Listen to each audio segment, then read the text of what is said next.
والتعليما والتذكرا والتذكيرا والنفع والانتفاعا والإفادة والاستفادة والحث على التمسك بكتاب الله وسنة رسوله والدعاء إلى الهدى والدلالة على الخير ابتغاء وجه الله ومرضاته وقربه وثوابه. للعلامة بعلوي رحمه الله تعالى وللبركة الفاتحة. أعوذ بالله من الشيطان الرجيم. بسم الله الرحمن الرحيم.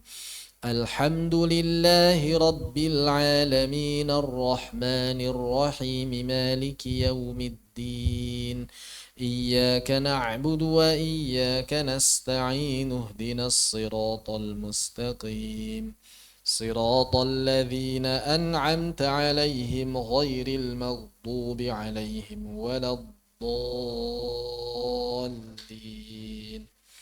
آمين. Alhamdulillahi rabbil alamin wa bihi nasta'in ala umuri dunya wa din thumma salatu wassalam ala sayyidil mursalin nabiyyina wa maulana Muhammadin wa ala alihi wa sahbihi man tabi'al huda ila yaumiddin. Asyhadu an la ilaha illallah wahdahu la syarika lah wa asyhadu anna Muhammadan abduhu wa rasuluhu alladzi la nabiyya wa la rasula ba'da. Baik, insyaallah kita akan kembali melanjutkan kajian dari kitab Sulamut Taufiq ila Mahabbatillahi ala Tahqiq. Terakhir kita membahas persoalan najis, sekarang kita masuk ke permasalahan membersihkan najis.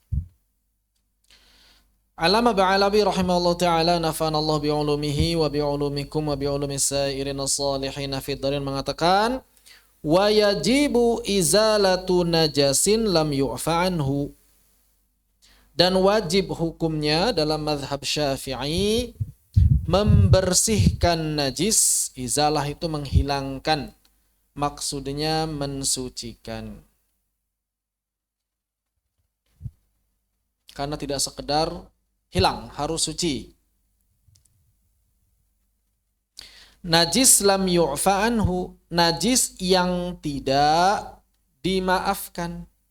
Karena kalau najisnya dimaafkan, tidak perlu dibersihkan. Kalau najisnya dimaafkan, maka tidak perlu dibersihkan. Contoh beberapa najis yang dimaafkan. Najis yang dimaafkan misalnya apa?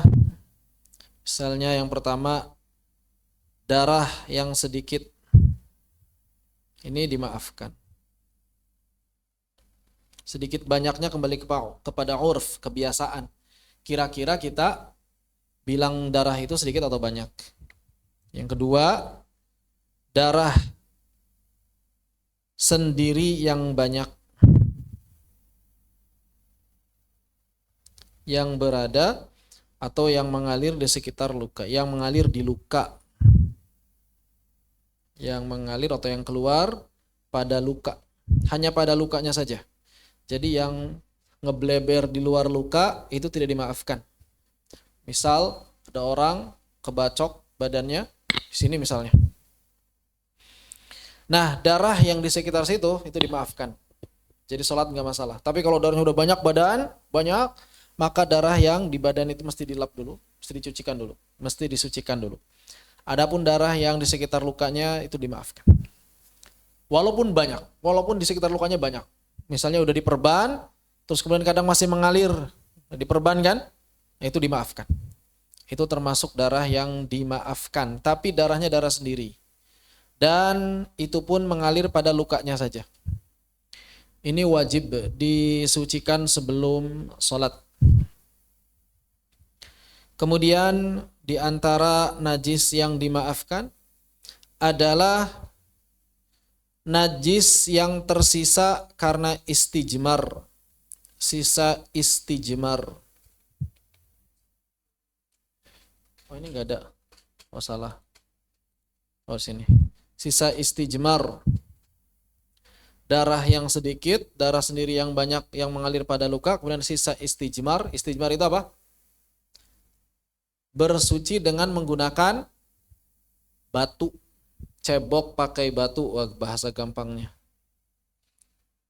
Cebok pakai batu dan yang semisal batu, ya. Enggak mesti batu, yang hukumnya hukum batu. Dan ini sudah kita bahas. Maka sebetulnya orang yang cebok menggunakan hukum batu itu enggak suci, masih ada sisa. Enggak bisa suci dia. Kalau pakai air pasti suci. Namun sisa tersebut dimaafkan, ada catatan, bagi diri sendiri. Bagi diri sendiri. Maksudnya bagaimana? Maksudnya adalah apabila orang yang istijmarnya ini digendong oleh orang lain saat orang tersebut sholat.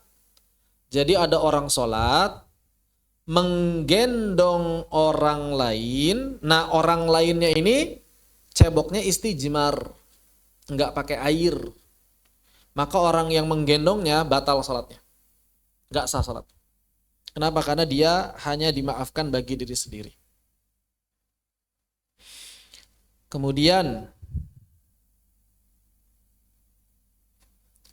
juga dimaafkan, misalnya yang dimaafkan adalah sisa muntah di mulut bayi.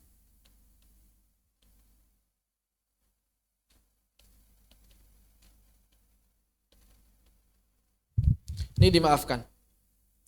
Sisa muntah di mulut bayi itu dimaafkan. Jadi nggak mesti bayi suruh kumur-kumur dulu untuk bersucikan, nggak perlu.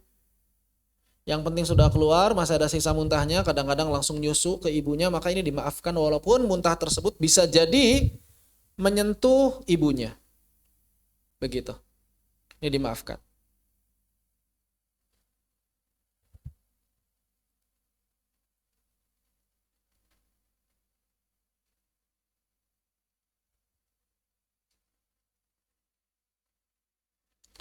Kemudian di antara yang dimaafkan apa? Kotoran hewan yang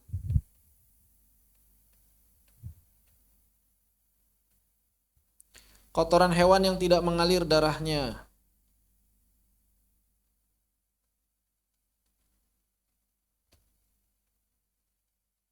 Kotoran hewan yang tidak mengalir darahnya juga dimaafkan. Contoh yang tidak mengalir darahnya itu apa?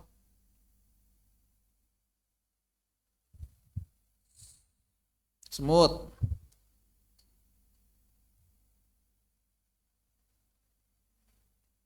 Itu semut dimaafkan. Contoh lain, lalat dimaafkan.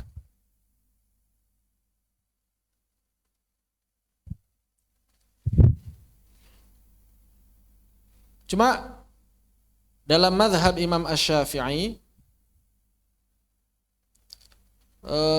kotoran ini hanya dimaafkan pada badan ya, kalau nggak salah ya. Pada badan. Ketika mengenai dimaafkan ketika mengenai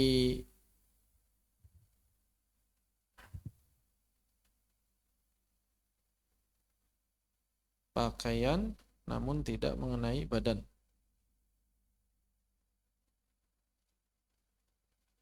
Kalau ini berarti dimaafkannya di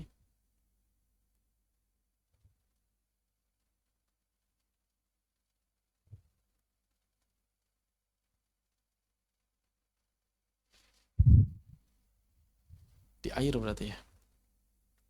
Termasuk yang kelima adalah, yang keenam adalah bangkai hewan yang tidak mengalir darahnya.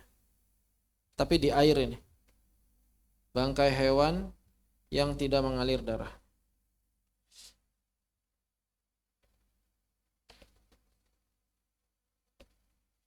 Cuma kasus ini di air. Kasus ini pada air.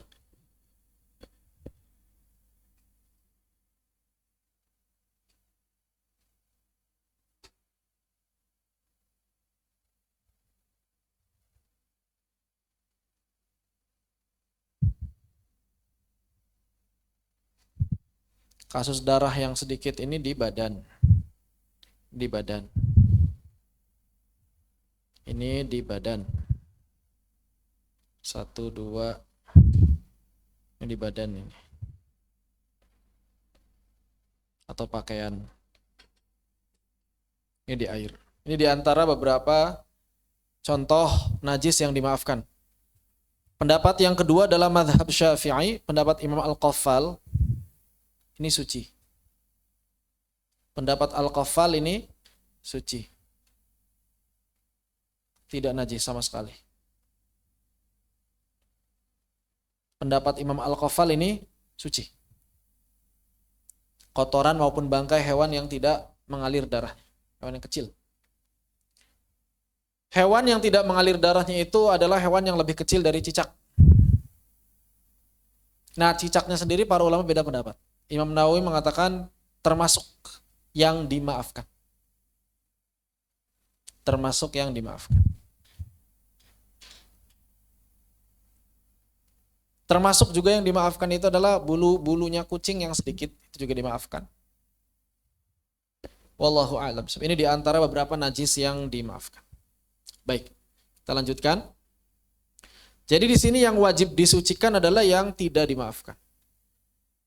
Kemudian najis itu dari sisi bentuknya ada dua. Najis dari sisi bentuknya ada dua. Bentuknya. Yang pertama namanya ainiyah. Yang kedua namanya hukmiyah. Ada ainiyah, ada hukmiyah. Ainiyah itu apa?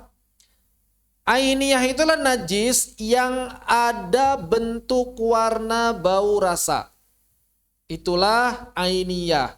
Yang tampak di mata, kecium oleh hidung. Itulah ainiyah. Ada bentuknya. Ada wujudnya lebih tepatnya ya. Ada wujudnya. Jadi najis ainiyah adalah najis yang apa? Ada wujudnya. Bisa dipegang, ada baunya, kelihatan bentuknya, warnanya beda, begitu. Itu namanya najis ainiyah.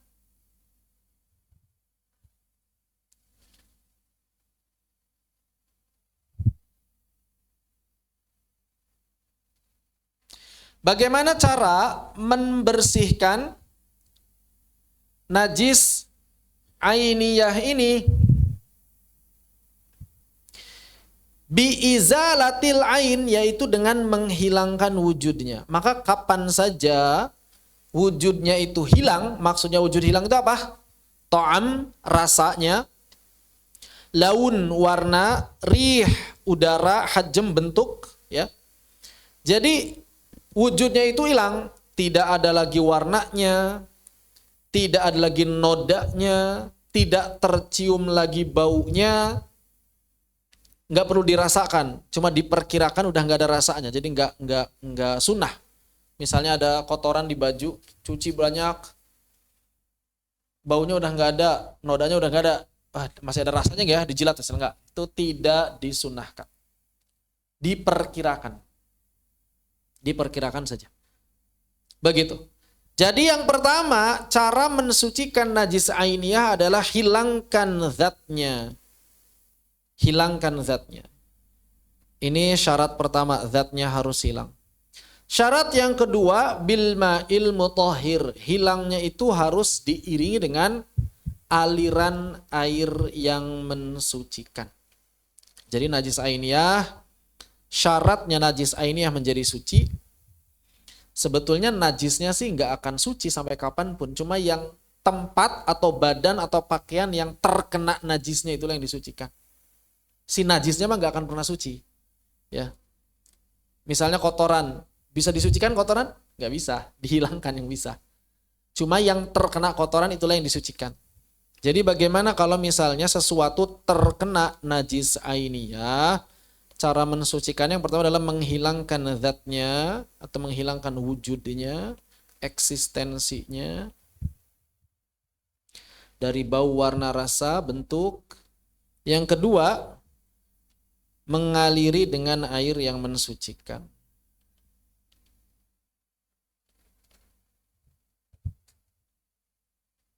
Yang mensuci. Dalam madhab Syafi'i, dua-duanya ini harus dilakukan, tidak bisa tidak. Secara umum begitu. Bismillah, Allahumma barik lana wa razaqtana wa qina adzabannar.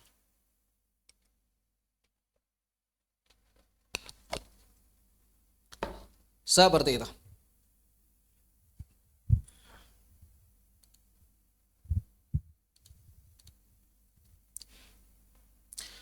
Kemudian yang kedua ada yang namanya najis hukmiyah. Wa fin najasatil hukmiyah, adapun najis hukmiyah, apa najis hukmiyah? Ailati la yudraku laha hajmun wala launun wala ta'un wala rihan, yaitu najis yang enggak ada bentuknya. Enggak ada warna, rasa, bau, nodanya, enggak ada. Begitu. Tidak ada bentuk, warna, bau maupun rasa. Maka yang hukmiyah cukup yajril ma'al mutahhir marratan 'alaiha, maka cukup dialirkan air saja. Alirkan air saja, cukup alirkan air. Cukup dialirkan air saja. Ini apabila najisnya adalah mutawassithah. Ini apabila najisnya adalah najis apa? Mutawassithah. Memangnya najis ada berapa? Dari sisi besar kecilnya najis terbagi menjadi 3. Najis dari sisi besar kecilnya terbagi menjadi 3. Yang pertama, najis yang paling kecil disebut mukhaffafah. Apa najis mukhaffafah? Najis mukhaffafah apa, Ja? Contohnya najis mukhaffafah. Najis yang ringan. Mukhaffaf, bukan mad lazim mukhaffaf ya. Mukhaffafah, najis mukhaffafah. Najis yang ringan, enggak bertasydid. Apa contohnya? Cuma satu dalam madhab Syafi'i, yaitu air. Pertama, air kencing. Hanya air kencing saja. Kedua, hanya bayi yang kurang dari 2 tahun. Yang ketiga, hanya laki-laki, tidak perempuan. Yang keempat, belum mengonsumsi selain ASI.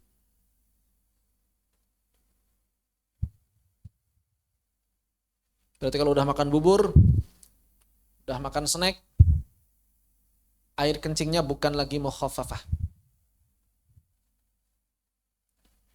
Ya paling bayi yang seperti ini rata-rata sih usia 6 bulan saja. 6 bulan ke atas itu udah nggak bisa, udah nggak masuk gitu. Memangnya kenapa kalau mukhaffafah? Tadi katanya yang di atas itu kita bahas itu namanya najis yang pertengahan, mutawassithah. Najis tawassut. Pertengahan. Nah, tadi kalau najis pertengahan, apabila sudah tinggal hukumnya saja, maka butuh diapakan? Dialirkan.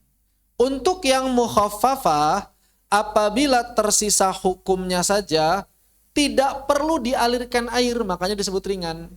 Lalu terus diapain dia?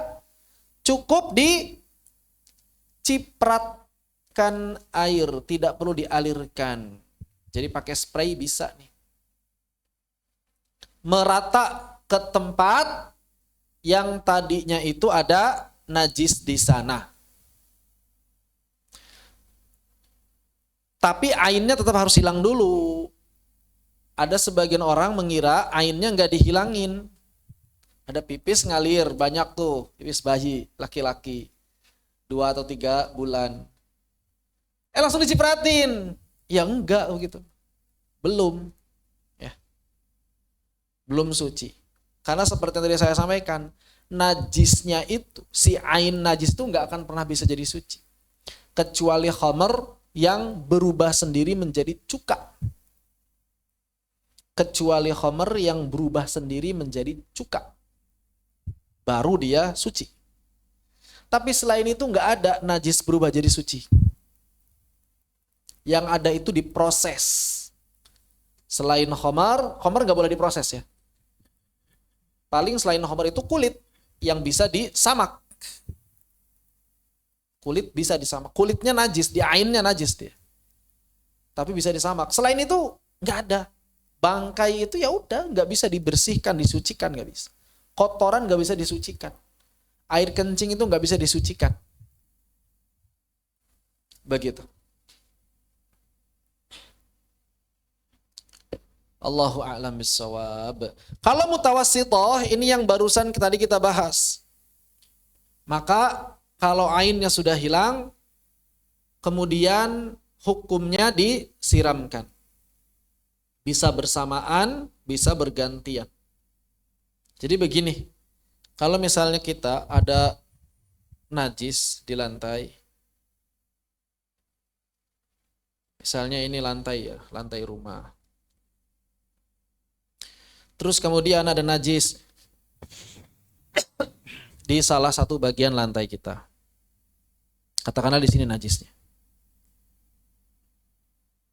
Gimana cara mensucikan yang mudah? Disiram kan, kalau di sininya tanah langsung.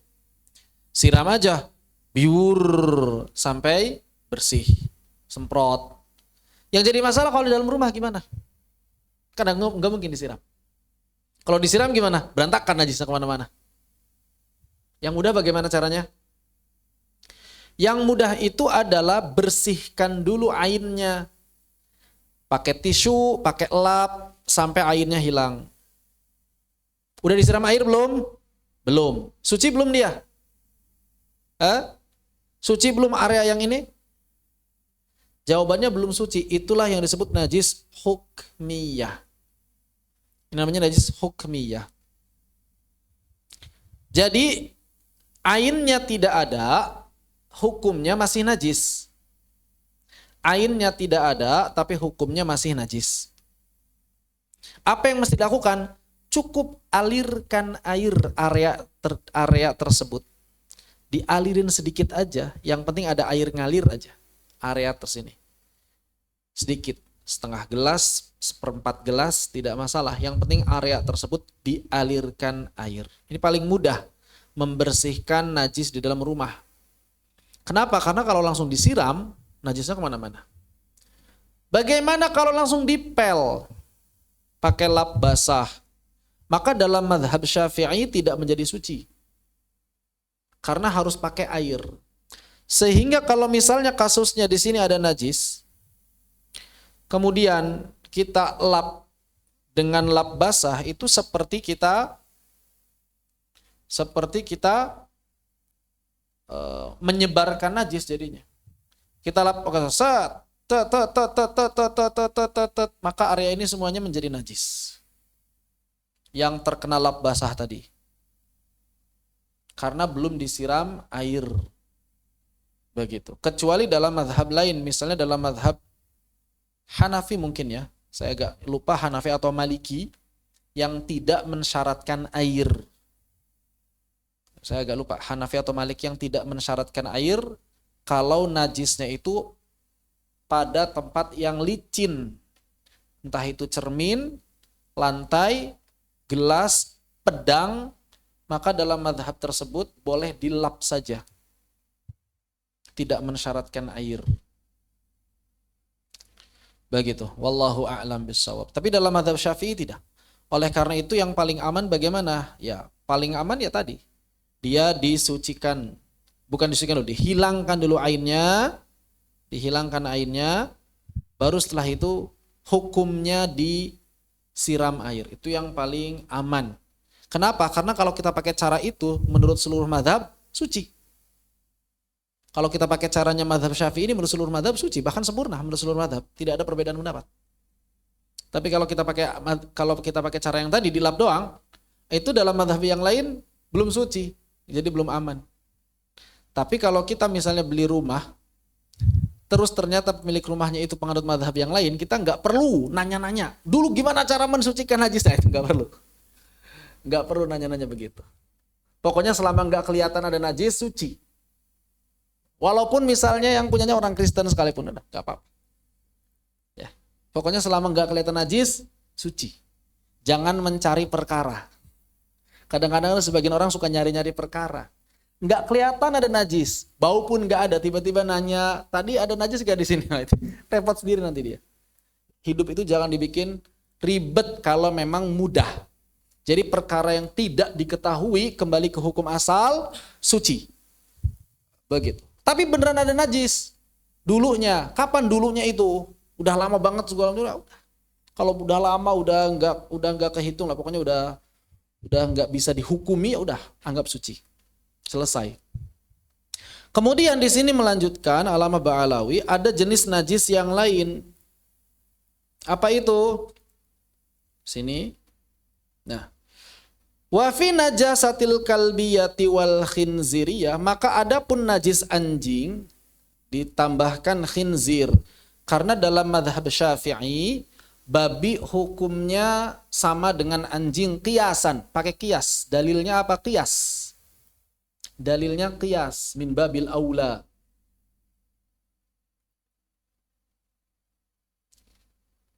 Di dalam hadis, jadi kalau ada yang nanya, mana dalilnya? Hadisnya kalau babi itu dicuci 7 kali seperti anjing, jawabannya tidak ada. Kalau nggak ada hadisnya jangan diamalkan. Nggak begitu konsepnya. Nggak begitu konsep fikih. Konsep fikih itu bukan hadis, bukan. Kalau semua hukum fikih mengandalkan hadis, saya yakin antum nggak bisa beramal. Coba antum zakat fitrah pakai apa? Hah? Beras, mana hadisnya? Sampai kiamat juga gak ketemu antum. Ada sebagian orang maksa-maksa hadisnya harus ada. Enggak begitu dalam fikih.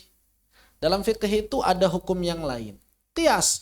Kita harus konsekuen. Antum ngapain bayar pakai beras? Qiyas. Qiyas dari makanan pokok, gandum dan lain sebagainya sebutkan dalam hadis. Jadi hadisnya apa? Hadisnya itu gandum segala macam. Berarti ngamalin pakai qiyas. Qiyas. Sah qiyas itu. Begitu ya. Madzhab Abu Hanifah. Kenapa pakai uang? Qiyas. Dan juga masalih mursalah mereka. Bukan sekedar qiyas tapi masalih mursalah. Jadi mana yang lebih maslahat, lebih bermanfaat mana? Kata Madzhab Abu Hanifah lebih bermanfaat uang. Maka uang lebih didahulukan daripada beras dalam Madzhab Abu Hanifah. Begitu. Tapi kalau dalam mazhab Syafi'i nggak bisa pakai uang. Kenapa? Karena masalah mursalah bukan bagian dari dalil yang pertama. Kalaupun kias, maka kias ala kias itu nggak sah. Jadi kias yang dikiaskan lagi itu nggak sah. Begitu. Wallahu a'lam bishawab. Dalam mazhab Syafi'i nggak sah pakai uang. Kasus babi di sini. Babi itu najisnya apa karena masuk najis mutawassithah atau najis yang ketiga? Najis apa namanya yang ketiga? Yang besar. Najis ya boleh taghlidz, boleh tafkhim, boleh tasydid. Sama artinya. Tafkhim, taghlidz, tasydid. Itu satu makna. Cuma kalau dalam bab najis para ulama pakainya mughalladzah. Boleh enggak Ustaz? Najis mufakhamah, boleh-boleh aja sebetulnya secara bahasa. Najis musyaddadah secara bahasa sah. Mughalladzah. Cuma bisa jadi orang-orang enggak paham. Karena terkenalnya mughalladzah. Najis mughalladzah ini cuma satu yang disepakati, yaitu air liur anjing. Itu yang disepakati air liur anjing. Yang disepakati ulama air liur anjing. Tapi dalam mazhab Syafi'i bukan hanya air liur anjing, tapi anjingnya itu sendiri dari mulai kepala sampai ujung ekornya. Dalam mazhab Syafi'i yang termasuk mughalladzah itu yang pertama adalah anjing. Apanya? Seluruhnya. Tanpa terkecuali, bulu-bulunya pun sama. Yang kedua adalah babi qiyas. Tapi Imam Nawawi nggak sepakat dengan qiyas ini. Imam Nawawi mazhabnya apa? Syafi'i. Nggak sepakat? Enggak. Jadi beliau punya ikhtiar pribadi. Pendapat pribadi yang keluar dari pendapat madhab. Beda dengan pendapatnya Imam Syafi'i. Imam Syafi'i pakai babi masuk, Imam Nawawi enggak. Taklid pada siapa? Bebas. Mau taklid pada Imam Syafi'i silahkan. Taklid pada Imam Nawawi juga diperbolehkan. Sama saja bagi orang awam taklid pada ulama yang diyakini kealimannya sah. Jadi kalau misalnya mau taklid pada Imam Syafi'i, maka mughalladhah anjing dan babi. Tapi kalau taklidnya pada Imam Nawawi, maka mughalladhah hanya anjing saja. Begitu, babi nggak masuk. Kenapa kemudian Al-Imam Asy-Syafi'i dan juga para ulama Syafi'iyah yang lain berpendapat babi juga masuk? Karena babi itu yang pertama nas di dalam Al-Quran diharamkan. Anjing haram nggak? Dalam Al-Quran nggak ada kan? Nggak ada. Makanya sebagian mazhab lain mengatakan anjing itu makruh saja, nggak haram. Anjing itu nggak ada dalam Al-Quran diharamkan. Yang kedua, anjing dianjurkan untuk dibunuh atau enggak?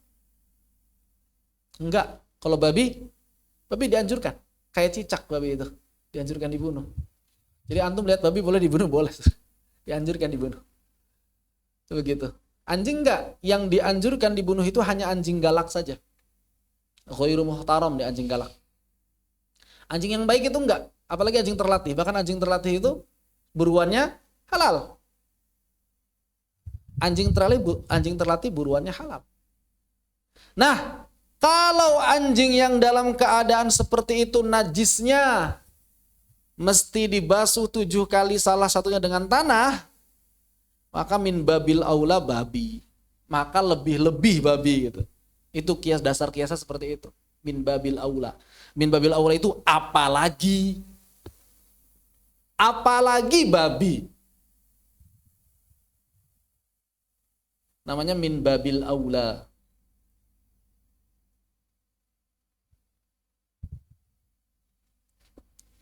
Kalau anjing saja seperti itu, apalagi babi.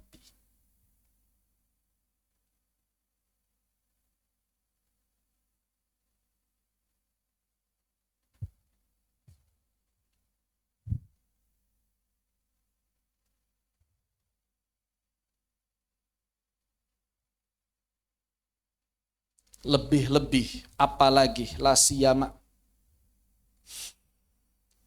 Bagaimana cara mensucikannya? Maka di sini disebutkan yaghsiluha sab'an bil ma'il mutahhir. Maka wajib hukumnya menyiram 7 kali.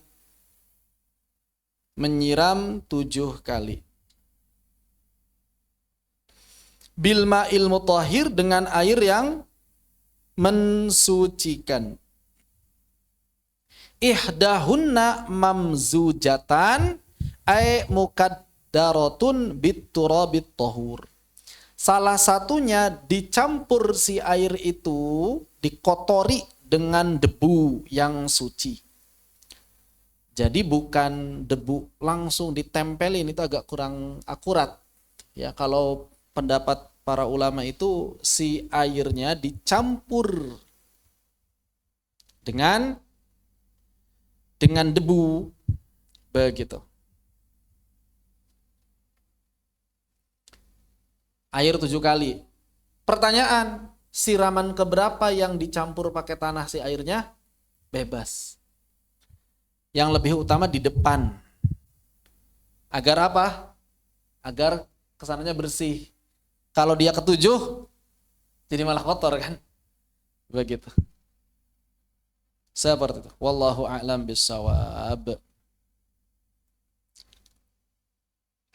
Kemudian tadi disampaikan bahwa yang namanya mutawassithah atau mukhaffafah, mensucikan najisnya itu adalah kalau ainnya hilang. Nah, ini 7 kali itu bagaimana cara ngitungnya? Misalnya di sini ada lantai, kena kotoran anjing. Di luar lah, misalnya di luar ini ya. Biar contohnya biar gampang. Kalau contohnya di dalam ya gampang, hilangkan najis ini enggak. Ini misalnya itu jangan lantai lah, jangan lantai ya contohnya. Kalau lantai gampang caranya, tinggal hilangkan ainnya kemudian siram 7 kali selesai. Nah ini contohnya misalnya sendal misalnya sendal belakangnya bawah sendal kena nih. Nah di sini misalnya gitu ya. Mau nggak mau kita ngapain? Kita hilangkan dulu kan ainnya kan. Siram, di keran segala macam tuh sampai hilang airnya. Oke. Pertanyaan, butuh berapa kali basuhan sama menghilangkan airnya? Misalnya tadi sudah 5 kali basuhan. 5 kali nyiram, 5 kali nyemprot. Pertanyaan, terhitung berapa kali hilang airnya itu? Atau belum terhitung? Atau sudah terhitung 5 kali? Maka menghilangkan ain dari awal sampai akhir walaupun butuh 100 kali buat menghilangkan ain, itu tetap terhitung 1. Jadi menghilangkan ainnya saja itu terhitung 1.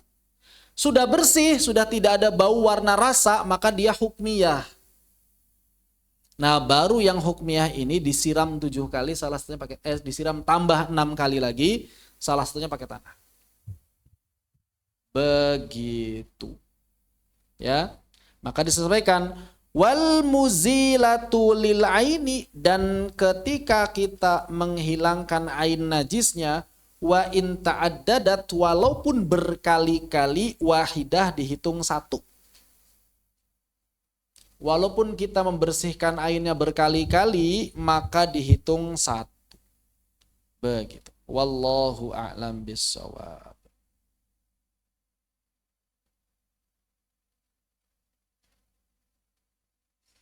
Khair. Ada yang tanyakan sampai sini? Boleh?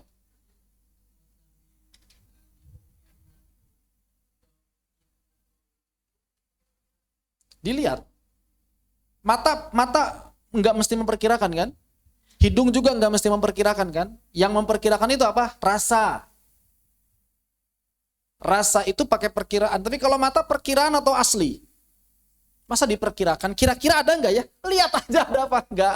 Lihat aja ada apa. Kan bukan diperkirakan kalau mata. Kalau bentuk, warna, noda itu namanya bukan perkiraan. Kelihatan atau tidak? Kemudian bau. Bau kan kerasa kan? Bukan diperkirakan ada baunya atau enggak. Yang bisa dirasakan maka rasakan. Kenapa kemudian merasakan to'am, rasa pakai lidah itu sudah disunahkan? Ya karena dia bukan makanan, bukan sesuatu yang halal. Makanya untuk to'am itu cukup diperkirakan. Jadi yang diperkirakan yang apa? Rasa. Kalau noda ya bukan diperkirakan, kan kelihatan pakai mata. Bau juga kan nggak mesti diperkirakan. Kenapa? Karena kelihatan. Yang kelihatan, yang tercium ya bukan diperkirakan lagi namanya. Begitu ya. Wallahu a'lam. Khair. Ada yang tanyakan silakan.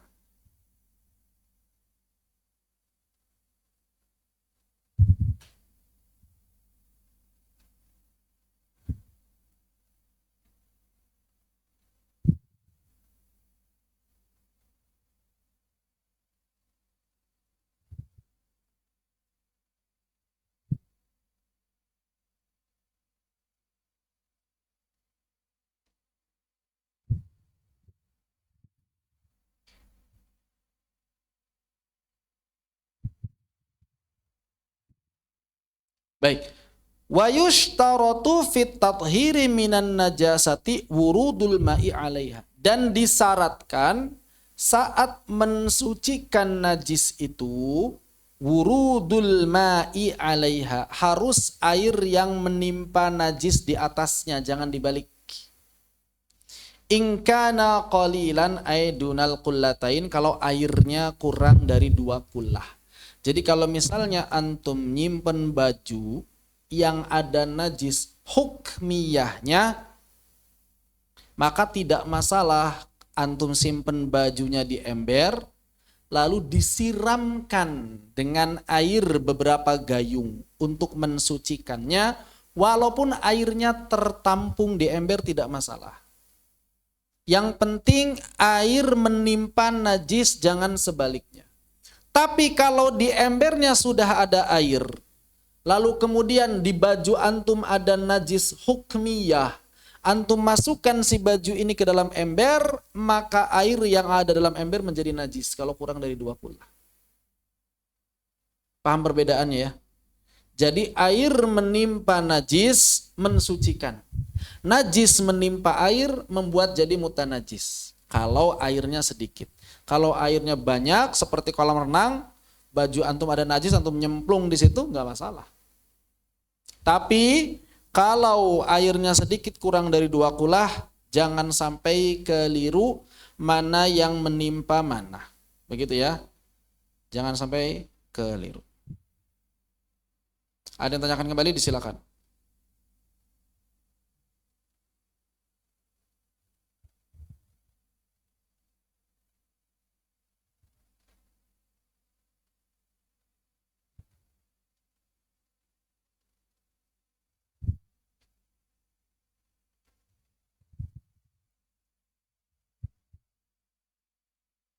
Bagaimana kalau mencuci di mesin cuci? Tergantung gaya mesin cucinya.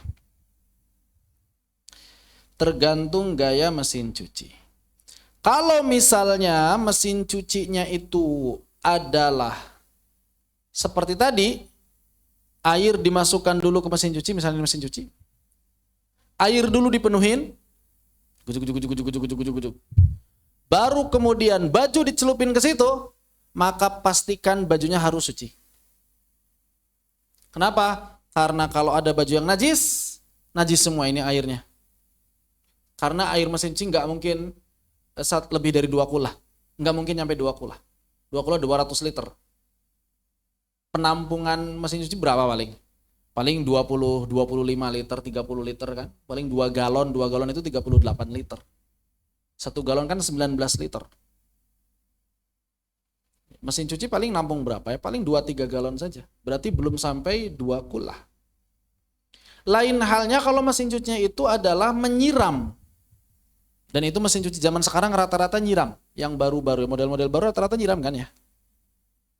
Jadi baju dimasukin semua dulu. Baju dulu dimasukin. Baju. Kemudian mesin cuci itu nyemprot. Gitu kan? Atau dari atas ditumpahkan. Nah yang seperti ini aman. Walaupun bajunya masih ada najis hukmiyah tidak masalah. Kenapa? Karena otomatis suci.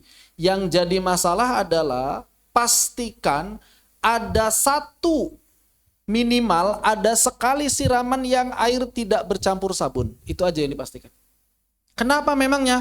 Karena air bercampur sabun itu bukan air yang mensucikan. Nah kira-kira kalau mesin cuci modern ada nggak momen di mana air benar-benar nggak bercampur dengan sabun? Biasanya ada. Karena basuhan pertama dia biasa pakai sabun, siramnya. Basuhan kedua sisa-sisa sabun, biasanya begitu. Nah basuhan ketiga itu hanya air saja, biasanya prosesnya begitu. Sabunnya udah habis. Kalau memang diyakini seperti itu aman. Tapi kalau memang dari awal sampai akhir itu airnya tercampur dengan sabun semua, maka tidak mensucikan. Kenapa? Karena air bercampur dengan sabun bukan air mensucikan. Dia suci tapi tidak mensucikan. Nah ini mohon diperhatikan baik-baik, terutama nanti kalau ibu-ibu sudah punya bayi. Jangan sampai muntah bayi, kotoran bayi yang kena baju, itu jangan sampai dibiarkan begitu saja dicampur dengan pakaian yang lain, akhirnya najis semuanya. Baju bayinya menajis pun gak masalah karena bayi gak sholat. Yang penting jangan digendong tuh si bayi kalau lagi merangkak pakai baju yang ada najisnya, jangan digendong berarti yang penting kan. Tapi bayi nggak sholat sebenarnya nggak masalah. Yang jadi masalah itu kena baju orang tuanya. Apalagi kalau misalnya si bayinya ini najisnya bukan najis hukmiyah, masih ada najis ainiyahnya. Akhirnya di bak ngambang-ngambang lah bekas muntahnya, bekas kotoran bayi, itu nggak boleh seperti itu. Jadi najis semua. Ya, jadi diperhatikan baik-baik. Kalau memang ingin dipisah, silakan dipisah. Yang najis sucikan dulu, udah suci, baru boleh digabung dengan yang lain. Itu mungkin kurang praktis ya karena harus nyuci dipisah, tapi lebih aman. Masalah najis ini sebetulnya ringan kalau kita bisa memanagenya, tapi menjadi berat gara-gara kita nggak bisa manage. Akhirnya najis semua, itu jadi berat. Kenapa jadi berat? Karena nggak bisa manage di awal.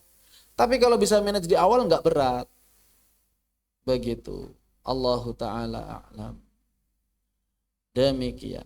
Ya. Baik. Ada yang ingin ditanyakan sampai sini, disilakan.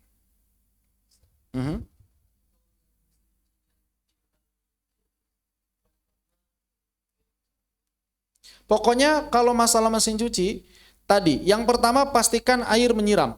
Mau berapa kali saya nggak peduli. Ya, mau 100 kali pokoknya nggak peduli. Pokoknya yang pertama air harus nyiram. Menyiram atau menimpa pakaian. Jangan dibalik. Jangan airnya ditampung, pakaian dimasukin. Itu pertama, syarat pertama. Syarat kedua, pastikan ada momen di mana air tersebut tidak bercampur dengan sabun. Itu aja. Mau berapa kalinya mah nggak peduli. Nggak, pokoknya antum harus paham mekanismenya. Karena tiap mesin cuci beda-beda. Tapi ini mesin cuci 3 kali nyiramnya. Ya terserah mau 3 kali, mau 5 kali, mau 10 kali. Kalau semuanya tercampur sabun, tidak bisa mensucikan. Paham ya? Kalau semuanya tercampur sabun, mau 10 kali, 100 kali pun tidak bisa mensucikan. Ustaz, mesin cuci saya cuma 2 kali. Tapi yang pertama itu misalnya, sabunnya semua dihabisin. Nah yang kedua, benar-benar murni tanpa sabun. Gimana? Ya udah berarti sah. Jadi acuannya bukan berapa kalinya, karena ini bukan najis anjing. Ini mutawassithah, cukup sekali. Yang penting itu saya sampaikan, pertama, poin penting nih. Yang pertama adalah bahwa si air harus menimpa baju, jangan dibalik. Itu yang pertama, itu yang penting. Yang kedua, ada momen di mana air tersebut benar-benar tidak bercampur dengan sesuatu yang lain seperti sabun. Udah itu aja. Poinnya 2 ini. Kalau 2 ini terpenuhi, terlepas berapa kali jumlah siramannya, tuh nggak ada urusan. Jadi bukan jumlahnya yang jadi acuan. Yang jadi acuan adalah momen ini kena nggak. Kalau 2 poin ini terpenuhi, maka suci. Tapi kalau 2 poin ini tidak terpenuhi padahal dia 100 kali basuhan, selalu dicampur dengan sabun 100 kali, belum suci. Begitu. Jadi acuannya bukan berapa kalinya, acuannya adalah dia benar-benar tersiram oleh air yang mensucikan atau tidak. Itu aja. Momen paling pentingnya. Kalau air cuciannya itu ditampung dulu, kalau dulu saya waktu di rumah orang tua, mesin cucinya begitu. Jadi nampung air dulu, baru baju dimasukin. Nah yang seperti ini kalau misalnya ada suci, maka tidak sah. Tapi kalau misalnya ada najis, maka belum suci.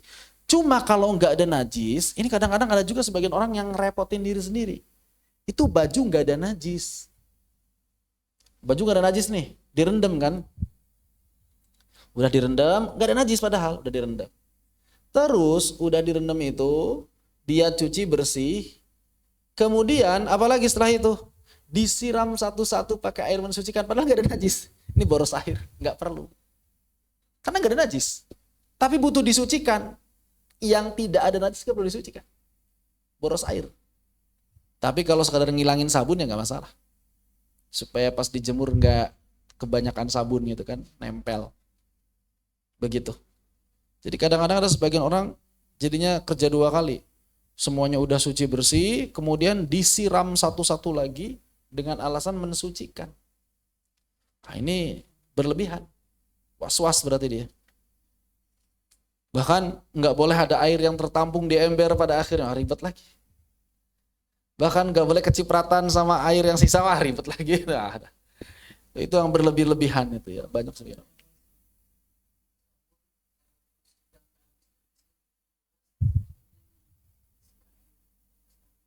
Gimana konsep mesin cuci? Gimana konsep mesin cucinya? Itu maksudnya disiram atau enggak? Pertama kayak gimana? Pertama air campur sabun. Terus airnya dikuras.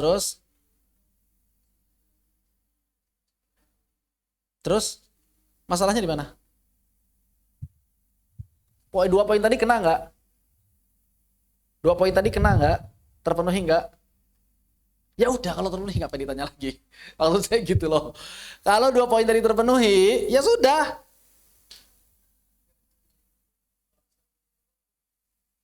Mau sabun di awal, mau sabun di akhir, bebas. Karena sabun itu bukan syarat. Sabun itu bukan syarat untuk mensucikan. Sabun itu bukan syarat untuk mensucikan. Nggak pakai sabun suci nggak? Suci. Tapi kalau pakai sabun semua, nggak suci, bukan syarat. Nggak ada hubungan. Mau sabunnya di awal, mau sabunnya di tengah, mau sabunnya di akhir, selama 2 poin ini terpenuhi, maka suci bajunya. Apa 2 poinnya? Yang pertama apa? Air harus menimpa pakaian atau baju atau badan yang terkena najis tadi. Itu yang pertama. Ingat hukmiyah, saya ngomongin hukmiyah bukan ainiyah. Dari tadi ya. Saya ngomongin hukmiyah bukan ainiyah. Yang penting itu airnya menimpa yang terkena najis, yang pertama. Yang kedua, ada momen di mana airnya itu beneran tidak bercampur apa-apa, beneran tohir mutahhir, beneran air yang mensucikan. Kapan saja terserah, dari 100 basuhan yang ke-97, yang ke-98, yang ke-13, gak masalah. Gak ada hubungannya. Pokoknya kalau 2 poin ini terpenuhi, suci, udah selesai. Gitu ya. Begitu. Bagaimana kalau misalnya saya punya baju di ember, tapi airnya dipenuhin di embernya? Gimana caranya? Saya isi air pakai ember, terus kerannya dibuka terus sampai luber-luber. Terus saya masukin baju yang ada najisnya di ember. Ember, air yang di ember najis enggak? Najis. Tapi kan airnya ngalir luber-luber. Enggak begitu konsepnya. Ini konsep yang keliru juga di kalangan orang-orang awam. Air yang mengalir, air yang mengalir, al-ma'u apa? Ya, al-maj'u, al-ma'u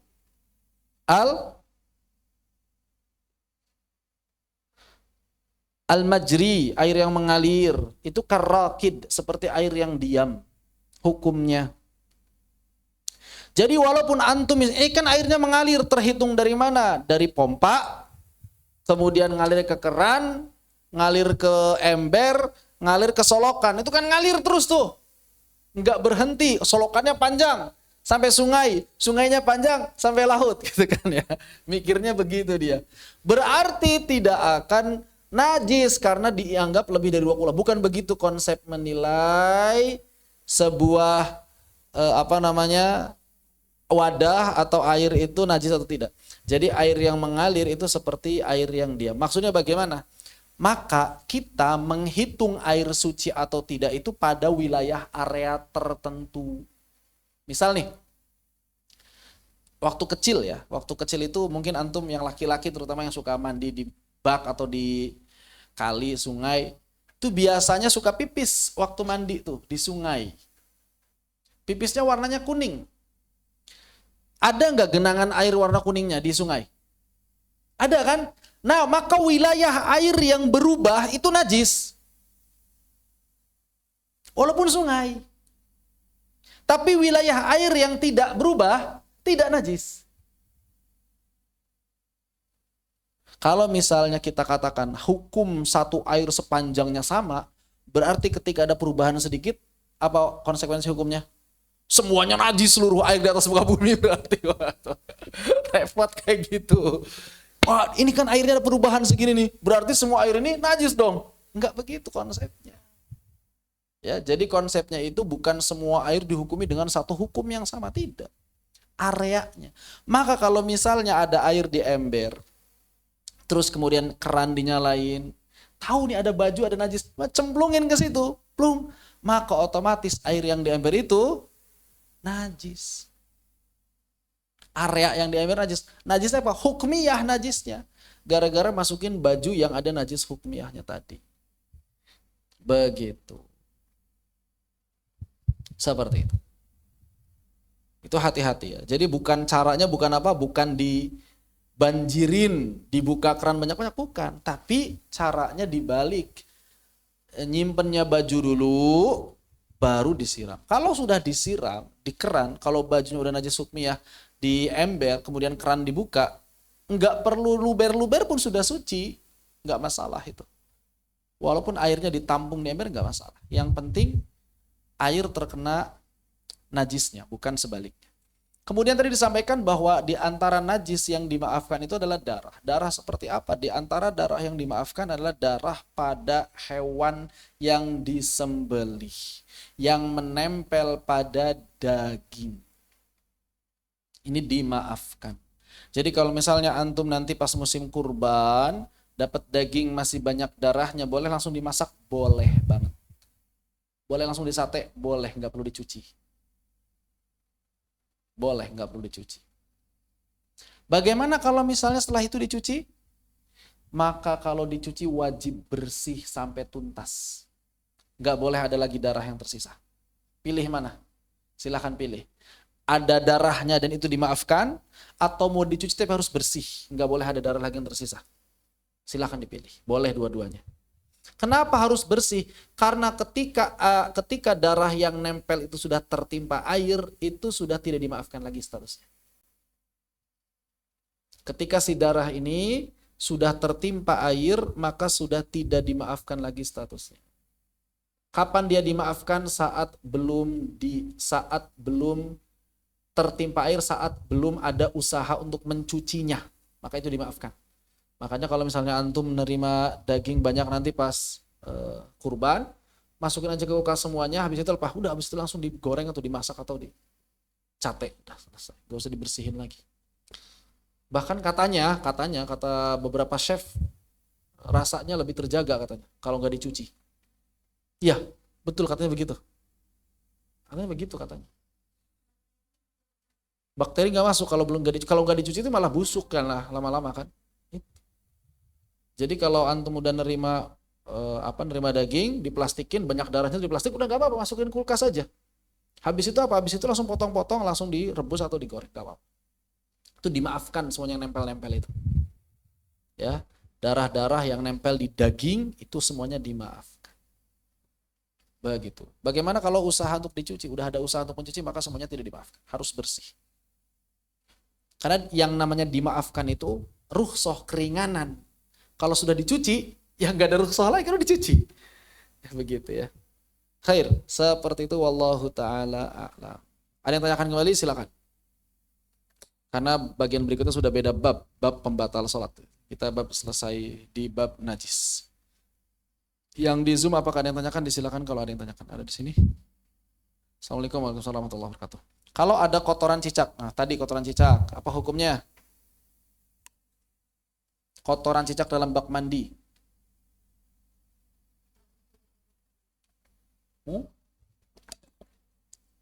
Kotoran cicak termasuk kotoran yang apa? Termasuk najis yang apa?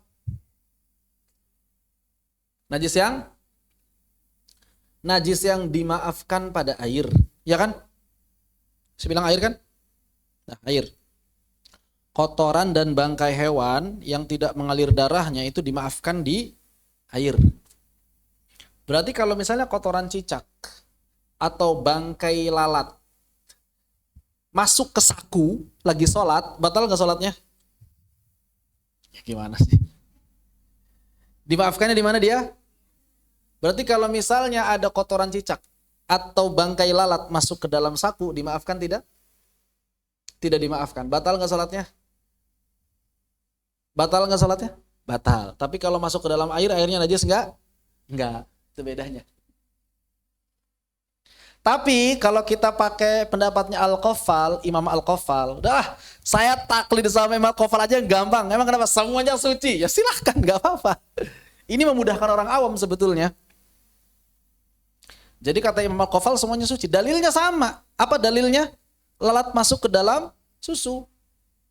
Itu dalilnya. Hadisnya itu. Tapi kesimpulan hukumnya beda.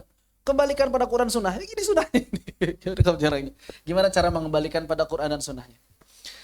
Hadisnya adalah Nabi SAW pernah mengatakan apabila ada lalat yang masuk ke dalam susu, ya, maka apa yang kata Nabi lakukan? Celupin sekalian semuanya sampai mati itu si lalat. Bangkai bukan? Bangkai. Susunya najis enggak? Enggak. Nah, tidak najisnya susu ini apakah karena bangkainya suci atau karena dimaafkan? Nah, inilah tafsir yang berbeda di kalangan para ulama. Kata kebanyakan Syafi'iyah atau kebanyakan ulama secara umumnya, ini dimaafkan, bukan karena suci. Kata ulama yang lain di antaranya Imam Al-Qafal dalam mazhab Syafi'i, enggak, karena suci. Begitu. Kasusnya di mana? Di air atau di darat dia? Berlaku enggak di darat? Beda pendapat lagi para ulama. Kayak gitu. Maka dalam mazhab Syafi'i tidak dimaafkan kalau kasusnya di badan atau di pakaian. Begitu.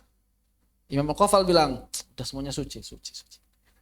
Jadi kalau misalnya antum yakin sama Imam Al-Qafal, ada lalat, ada semut, bangkai, suci. Udah selesai, gak apa-apa.